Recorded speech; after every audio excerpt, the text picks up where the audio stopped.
Привет, друзья и гости международного канала «Алга Петербург». Совсем недавно отгремели фанфары заключительного концерта фестиваля «Новая волна» в Сочи. В течение недели каждый день зрители приходили в New Way Hall, чтобы насладиться красочным шоу и послушать любимых исполнителей. Сегодня мы поговорим о закулисье фестиваля и о человеке, от которого зависит все. Но знакомы с ним немногие. Это главный режиссер-постановщик конкурса молодых исполнителей «Новая волна» Александр Ревзин.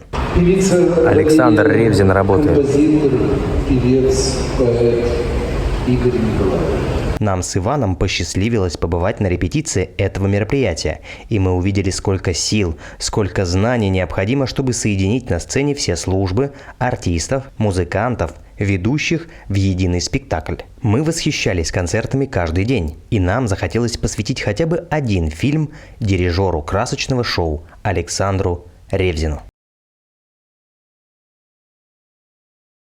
30 ноября 1953 года родился гениальный режиссер шоу-бизнеса Александр Ревзин. За свою долгую, но творческую жизнь он создал и успешно провел более 150 телевизионных и шоу-программ, музыкальных фестивалей, среди них хит-парад Останкино, Песня года, конкурс молодых исполнителей «Новая волна» и даже славянский базар в Витебске. Родился Александр в замечательном городе Донецке. А свое образование получил в Петербурге и стал одним из самых известных постановщиков шоу для звезд всего СНГ. Творческие способности раскрылись достаточно рано.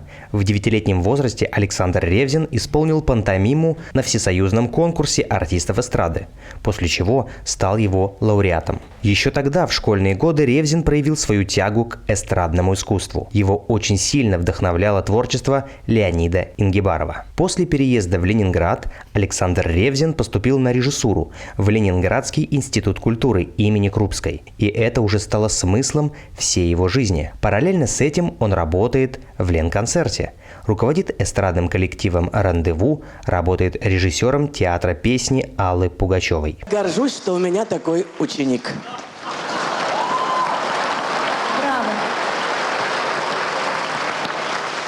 Завершив свое образование, Александр Ревзин превращается в самого востребованного режиссера-постановщика не только на постсоветской территории. Его талант признан и в Америке, куда его часто приглашают на проекты. Его имя уже давно определенный знак качества самых ярких шоу, и он по праву является одним из наиболее востребованных российских режиссеров-постановщиков. Господин Ревзин успешен сам, его окружение богатые и знаменитые люди. Наконец, встреча с ним для любого молодого артиста – это счастливый лотерейный билет. В этом году такая возможность появилась у участников музыкального фестиваля «Новая волна» в Сочи. И вот почему это большая удача для большинства артистов. Для Ревзина «Новая волна» – это особый фестиваль. На другие конкурсы артисты приезжают максимум за 3 дня, делают несколько репетиций на сцене, в своих костюмах, со своим репертуаром, со своими понятиями и в бой.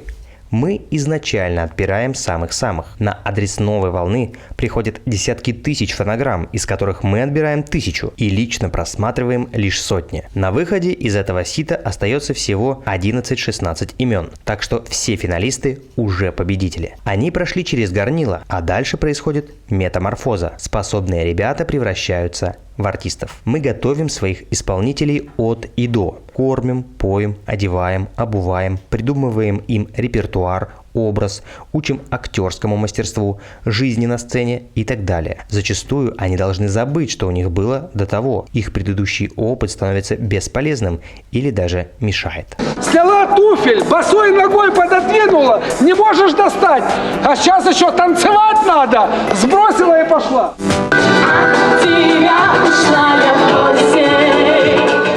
С помощью определенных приемов мы пытаемся вытащить наружу все качества, которые заложены в молодых артистах. Репетиции идут 10 дней, иногда по 12 часов в сутки, а работает на проекте ежегодно более 1000 человек. Вот какой подход у Александра к этому конкурсу. И действительно, увидев воочию работу Александра, мы заметили, насколько он отдается процессу, как он переживает за качество своего продукта, за артистов и, конечно, за трансляцию. А какая ответственность лежит на его плечах, сколькими людьми приходится управлять, сколько терпеть капризов от наших звезд и так далее. Работа очень нервная и ответственная, и не каждый сможет потянуть такую ношу. Но Александру это удается делать на протяжении уже многих лет. И с каждым годом уровень фестиваля только растет. На него стремятся попасть из разных частей света. В этом году, например, был участник даже из Австралии. За свою творческую деятельность Александр Ревзин повидал и помог десяткам, а то и сотням талантов найти и реализовать себя в творчестве. Поэтому удивить этого режиссера не так-то просто.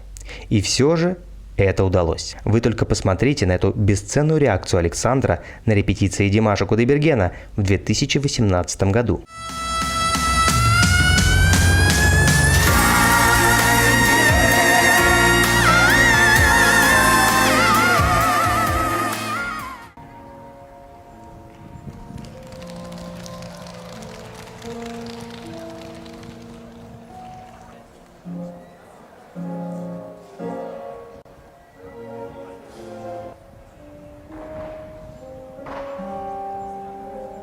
По задумчивому лицу режиссера можно понять, какое неизгладимое впечатление оставило исполнение Димаша у человека, который видел все. В этом году мы пока еще не видели реакции Александра на выступление Димаша, но зато видели, как тепло они общаются между собой, как уважительно встречают и провожают друг друга с репетицией. Такое поведение режиссера говорит о многом. Я знаю, что Александр ни с кем не церемонится на площадке. Даже именитые артисты слушаются Ревзина беспрекословно. В настоящее время режиссер живет в Москве. Из-за востребованности он все время находится в разъездах, поэтому привычнее всего чувствует себя в самолете. В связи с этим любимая обувь – аэрофлотские тапочки, любимая одежда – аэрофлотская повязка на глаза, любимая еда – что-нибудь съесть. Хочется пожелать Александру крепкого здоровья и творческого вдохновения, ведь впереди подготовка к 20-му юбилейному фестивалю «Новая волна» 2022. Подпишитесь на канал, если хотите вместе с нами изучать феномен Димаша Кудайбергена. Нажмите колокольчик, если готовы получать новый обзор первым. И не забудьте поделиться этим видео с друзьями. Пусть о казахском феномене узнают все.